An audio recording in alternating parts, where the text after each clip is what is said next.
ETF index mutual funds నేర్చుకుని stock మార్కెట్లో రాణించాలనుకుంటున్నారా? వెంటనే ఈ నెంబర్కి కాల్ చేయండి. అమ్మ నమస్తే. నమస్తే అమ్మ. అమ్మ, ఇంట్లో ఉండే తులసి వాడిపోయినా లేకుంటే కొండెక్కిన, అదే పదం వాడాలనుకుంటా, నిద్రపోవడం పోని అలా అయినప్పుడు దాన్ని మనం అదొక అశుభం అని భావించాలా? భయపడాల్సిన అవసరం ఉందా? ఎందుకు అసలు అలా జరుగుతుంది?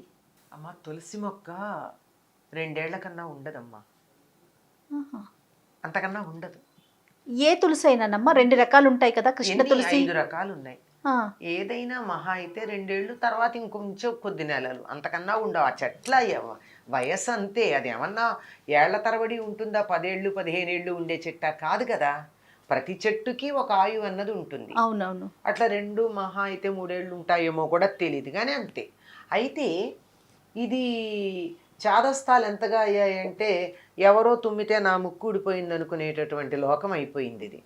అందువల్ల ఇలాంటి వాటికి ఇది ప్రాధాన్యం ఇచ్చి అసలు విషయాన్ని పక్కకు పెడుతున్నాం. అక్కర్లేని విషయాలకి మరీ ఆధునిక కాలంలో ఇలాంటి చాదస్తాలు ఎక్కువైనాయి.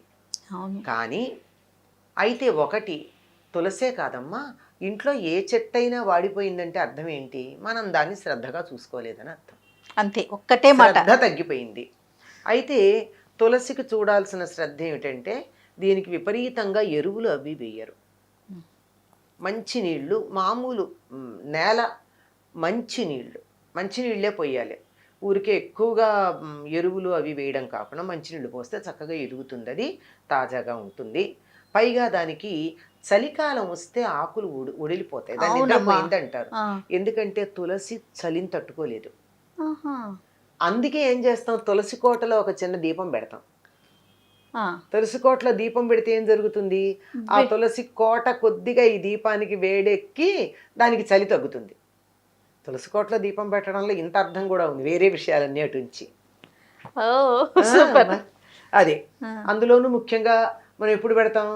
కార్తీక మాసం, చలికాలంలో అలా పెడితే అది దాన్ని నిద్రపోవడం అంటే అలా నిద్రపోకుండా చక్కగా ఆకులన్నీ తాజాగా ఉంటాయి. అంటే నీళ్లు మరీ ఎక్కువ పోసినా తులసి ఉండదు. సరే, ఎండిపోతే అలాగూ ఎండిపోతుంది. సాధారణంగా 2-3 రోజుల వరకు నీళ్లు పోయకపోయినా తులసి ఏమవ్వదు. 3వ రోజు కొంచెం వాడడం మొదలు పెడితే మళ్ళీ నీళ్లు పోస్తే నార్మల్కి వచ్చేస్తుంది. ఇక మరీ రాలిపోయిందా అలాంటివి ఏదైనా ఉంటే వేరు పురుగు ఉండొచ్చు, లేదా మనకు విపరీతమైన భక్తి ఎక్కువైపోయి తులసికి ఏదో కాడకింత కుంకుమ పసుపు పెట్టమంటే అధిక ఫలం అని ఇంత పసుపు ఇంత కుంకుమ పోసామనుకోండి, ఆ పసుపు కుంకాలు ఎక్కువైతే కూడా ఘాటు కదా, ఆ ఘాటు కూడా అవి సెన్సిటివ్గా ఉంటుందంటారా? చిన్న మొక్కకి పెట్టకూడదు. తులసి చిన్నగా ఉన్నప్పుడు మరీ అంతంత పసుపు కుంకాలు పెడితే, అంటే ఇప్పటివి పర్వాలేదులే, అంత మైదా పిండేగా, అది కాదు, వాటిల్లో కూడా ఘాటు ఉండట్లేదు. ఘాటు అయింది ఉంటే మాత్రం కాస్త మొక్క కింద ఆకుపచ్చ రంగు కాకుండా కాడ బ్రౌన్ కలర్ వచ్చాక పెడితే పర్వాలేదు, కానీ లేకపోతే అది నాజుగ్గా ఉంటుంది కదా తులసి, అది ఇదైపోతుంది, ఎండిపోయే అవకాశం ఉంటుంది. అందువల్ల ఇట్లాంటివి ఏమన్నా జరిగాయంటే అది మన దోషం గనక తప్పది, మనం స్వయంకృతంగా చేసాం. లేకుండా 2 ఏళ్ళు అయిపోయాక చెట్టు వాడిపోయిందనుకోండి, సహజం, అది తప్పేం లేదు. వాడితే కూడా దాన్ని ఏమి మనం బాధపడక్కర్లా. ఇది 2వ ఏడు వచ్చేసింది, తులసి కోటలో ఉన్నటువంటి తులసి వాడిపోతుంది అని అర్థమయ్యి కొత్త మొక్క ముందరే పెట్టాలి. పెడితే ఇది ఎదుగుతూ ఉండగా అది వాడుతుంది. అది ఎండిపోతే అప్పుడు దాన్ని తీసి మళ్ళీ ఎక్కడ పడితే అక్కడ పడేయరమ్మా. బాగా లావుగా ఇంతంత లావున మొదళ్ళు కనుక్కుంటే తులసి పూసలు చేసే వాళ్ళకి ఇవ్వచ్చు, లేదంటే చాలా చక్కగా వాటిని ప్యాక్ చేసి అక్కడ పెడితే ఎవరన్నా హోమం చేస్తూ ఉంటే దానికి వాళ్ళకి తులసి కావాల్సి ఉంటుంది, తులసి వాటి హోమాలు అవి చేసే వాళ్ళకి ఇవ్వచ్చు. ఎక్కడ పడితే అక్కడ చెత్తలో పారేయకూడదు. ఎందుకు అంటే తులసికి ఇంత విలువ ఇవ్వడం, అది పవిత్రంగా ఉంది, ఏదో తులసి అనేటటువంటి గోలోకంలో ఉన్న గోపిక యొక్క అవతారం, ఇవన్నీ పురాణ సంబంధం. మేము పురాణాలు నమ్మమని ఎవరు అడిగారు? నమ్మిన వాళ్ళకి నమ్మినంత, నమ్మలేదనుకోని ఇష్టం, నమ్మమని బలవంతం చేయాల్సిన పని లేదు. దాని యొక్క విషయం గనక గమనించినట్టయితే తులసి కోట దగ్గర ఎప్పుడూ కూడా కావలసినంత ప్రాణవాయువు ప్రసారం అవుతూ ఉంటుంది. అందువల్ల ఒకసారి దాని చుట్టూతా 3 సార్లు తిరిగామనుకోండి, తిరిగినట్టయితే మరింత ప్రాణవాయువు మనకు మనకు వచ్చి వస్తుంది. మనకి చక్కగా శక్తి ఉంటుంది. ఇది తర్వాత అనేక రకాలైనటువంటి సూక్ష్మ క్రిములను అది పోగొట్టగలదు. వాతావరణంలో ఉన్న కాలుష్యాన్ని పోగొట్టగలదు. ఈ సంగతి మనం చెప్పడం కాదు, పాశ్చాత్య దేశీయులు కనుక్కున్నారు. అమెరికాలో చాలా సంవత్సరాల క్రితం, సుమారుగా 20 ఏళ్ళు అయి ఉండొచ్చు, క్రితం ఒక రోడ్డు పక్కన ఒక శవం దొరికింది. ఆ శవం చచ్చిపోయి అది వాడిని చంపేసి చాలా రోజులైంది. అంటే ఆ కేసు కోసం వీళ్ళు చూస్తున్నారు. చూస్తుంటే అల్టిమేట్గా దొరికింది. లెక్క ప్రకారం అది కుళ్ళిపోయి ఎందుకో పనికి రాకుండా ఉండాలి ఆ డేట్ ప్రకారం, కానీ అది తాజాగా ఉంది. ఎందుకు తాజాగా ఉంది అని వాళ్ళు పరిశీలిస్తే, వాళ్ళు అక్కడ పారేసినటువంటి చోట ఉన్నవన్నీ తులసి మొక్కలు, చాలా పెద్ద ఏపుగా మెరిగిన తులసి మొక్కలు. ఆ తులసి మొక్కల్లోంచి వచ్చేటటువంటి గాలి వల్ల అది తొందరగా కుళ్ళిపోకుండా ఉంది. చూడండి. అప్పుడు వాళ్ళు తులసి మీద ప్రయోగాలు చేయడం మొదలుపెట్టారు. దీన్ని ఆసిమం శాంక్టమ్ అంటారు ఆంగ్లంలో. వాటికి ఉన్న శాస్త్రీయ నామం ఆసిమం శాంక్టమ్. శాంక్టమ్ అంటే పవిత్రమైనది. అలాంటిది దాని మీద వాళ్ళు చాలా పరిశోధనలు చేసి దీనికి శరీరంలో ఉన్న జీవ చైతన్యాన్ని పునరుజ్జీవింపజేసే శక్తి కలిగింది అని వాళ్ళు నిరూపించారు. కొట్టుమిట్టాడుతున్నటువంటి ప్రాణం మళ్ళీ సరైన స్థానానికి రావాలంటే తులసి నీళ్లు పోస్తారు. అందుకే తులసి నీళ్లు పోయడం దేనికి అంటే, ఒకవేళ కానీ అది ప్రాణం అందక కొట్టుకుంటూ ఉంటే ఈ నీళ్లు పోయంగానే అని ప్రాణం వచ్చేస్తుంది.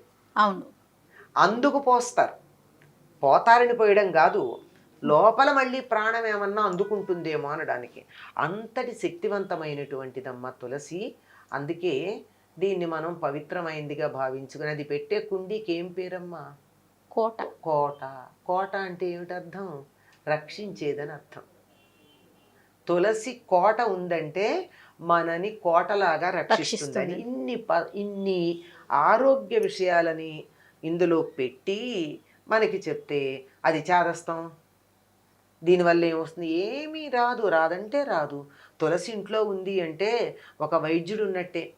చిన్నపిల్లలు ఉన్నారు, జలుబు చేసింది, 2 తులసాకులు తెచ్చి ఇట్లా అరచేతిలో ఇట్లా అనుకుంటే రసం వస్తుంది. ఒక చుక్క, ఆ చుక్క రసంలో ఇంకో చుక్క తేనె కలిపి పిల్లలకి నాకిస్తే తగ్గుతారు, కొంచెం ఇబ్బంది పడతారు, అవుతుంది, అయిపోయింది, ఫ్లమ్ పోయింది. అంత తేలిక. జ్వరం వచ్చింది, తులసి ఆకులు ఇలా దళంలాగా తుంచి పైన పువ్వు అవన్నీ ఉన్నా సరే వాటన్నిటితో కూడా వాటన్నిటిని తీసుకొచ్చి మరుగుతున్న నీళ్ళల్లో వేసి ఓ 2-3 నిమిషాలు అంతో మరగబెట్టి ఆ నీళ్ళు ఇస్తే జ్వరం తగ్గుతుంది. అంటే ఇవన్నీ ఆరోగ్యంగా ఉన్న వాళ్ళకి సీజనల్గా వచ్చే వాటికి చెప్తున్నా. వేరే రోగాలు ఉంటే మరి తగ్గుతుందని చెప్పలేము. ఇట్లా ఇంటి వైద్యానికి బాగా వాడుకుంటాం. బాగా వాడతారు తులసి. దగ్గు, జలుబు, జ్వరం, నులిపురుగు, మిరియాలు, పసుపు, తులసి, అన్ని మిరియాలు, ఇన్ని తులసి ఆకులు, ఇంత పసుపు, కొంచెం ఉప్పు వేసి మెత్తగా నూరి ఒక్కొక్క మిరియం గింజంత మాత్రల్లాగా చేసి అలా గాలికి ఆరబెడితే కాస్త ఎండుతాయి. పిల్లలు నులి పురుగులతో బాధపడుతూ ఉంటే ఎక్కువగా ఇబ్బంది పడతారు కదా, అప్పుడు పొద్దున ఒకటి సాయంకాలం ఒకటి వాళ్ళకి ఇస్తే చప్పరిస్తారు. అది ఇంకొంచెం పిల్లలు పెద్దవాళ్ళు అయితే కొంచెం పెద్ద ఒక కుంకుడి గింజంతా, పెద్ద శనగ గింజంతా చేసి పెట్టి చేస్తే గృహ వైద్యానికి కాదమ్మా, అనేక రకాలైన మందుల్లో కూడా వాడుతున్నారు కదా తులసిని. చాలా బాగా వాడుతుంది. ఇందులో 5 రకాలు ఉన్నాయి అంటారు. ఇలా ఇక చెప్పుకుంటూ ఉంటే ఫ్లోరోసిస్ తగ్గిస్తుందని ఎన్ని ఉన్నాయి. ఇప్పుడు ఫ్లోరోసిస్ తో బాధపడుతున్న జిల్లాలు ఉన్నాయి కదా, అక్కడ మరి కలెక్టర్ అందరూ తులసిని పెంచి 2 తులసి ఆకులు వేసి నీళ్లలో తాగండి మీకు ఫ్లోరోసిస్ రాదని చెప్పి దాన్ని ప్రయోగాత్మకంగా నిరూపించారు కదా. ఇట్లాంటివన్నీ ఉన్నప్పుడు అందుకని దానికి దండం పెట్టుకుంటాం. తులసి కోటలో ఉన్నటువంటి చెట్టు ఎండిపోయిందంటే సహజంగా దానికి ఆయువు అయిపోయి ఎండిపోవడమే కాకుండా మధ్యలో దాన్ని మనం ఇల్ట్రీట్ చేస్తే కూడా అది ఉండదండి. అంటే మన లోపాలు మనం దాన్ని గౌరవించాలి. చెట్లకు కూడా ఇది ఉంటుంది, మనసు ప్రాణం ఉంటుంది, మనసు ఉంటుంది. మీరు ప్రయోగాత్మకంగా చూడొచ్చు. తులసి మొక్కే కాదు, ఏ మొక్క దగ్గరికైనా వెళ్ళి ప్రతిరోజు ఒకే సమయానికి దానికి నీళ్లు పోసి బాగున్నావా, ఐ లవ్ యూ అని చెప్పండి. 15 రోజుల తర్వాత మీరు అక్కడికి వెళ్తే ఆ కొమ్మ మీ వైపుకు వంగి తీరుతుంది, ఇందులో అనుమానం ఏం లేదు. బట్ నాలికతో అనొద్దు, ఇక్కడి నుంచి అనాలి. అది ఏ మొక్కైనా అలా ఉన్నప్పుడు ఇది మరీ అధికంగా ఉంటుంది. అక్కడ తులసి దగ్గర చేయకూడని పనులు చేయకుండా ఉంటే, అంటే మనం ఇందాక మంచినీళ్ళు మాత్రమే పొయ్యాలని చెప్పాను అవునమ్మా, చూసారా, అవును. మంచివే పొయ్యాలి. అందుకే మడిగట్టుకుని పోయమని చెప్తారు మన వాళ్ళు. ఆహా. ఎందుకు చెప్తారంటే ఆ ఎంగిలి చేత్తో ముట్టుకున్న నీళ్లు, ఆ ఎంగిలి కప్పులతో తీసుకొచ్చి నీళ్లు పోసి, గ్లాసులతో పోసి నీళ్లు అలా చేస్తూ ఉంటారు కదా. అవును. మన వాళ్ళు ఏముంది మొక్కలకి నీళ్ళే కదా అని చెప్పి ఎంగిలి గ్లాసులు అవి తీసుకొచ్చి, తర్వాత మనం వాడిన నీళ్లు ఇప్పుడు చాలామంది ఇళ్లల్లో అందరూ చేస్తున్నారు, అది చేయొచ్చు కూడా. ఏమిటి, కూరలు కడిగిన నీళ్లు, బియ్యం కడిగిన నీళ్ళు, ఇవన్నీ మొక్కలకి ఎరువుగా ఉంటాయని పోస్తాం. అవన్నీ తులసికి పోయకూడదు. ఓహో.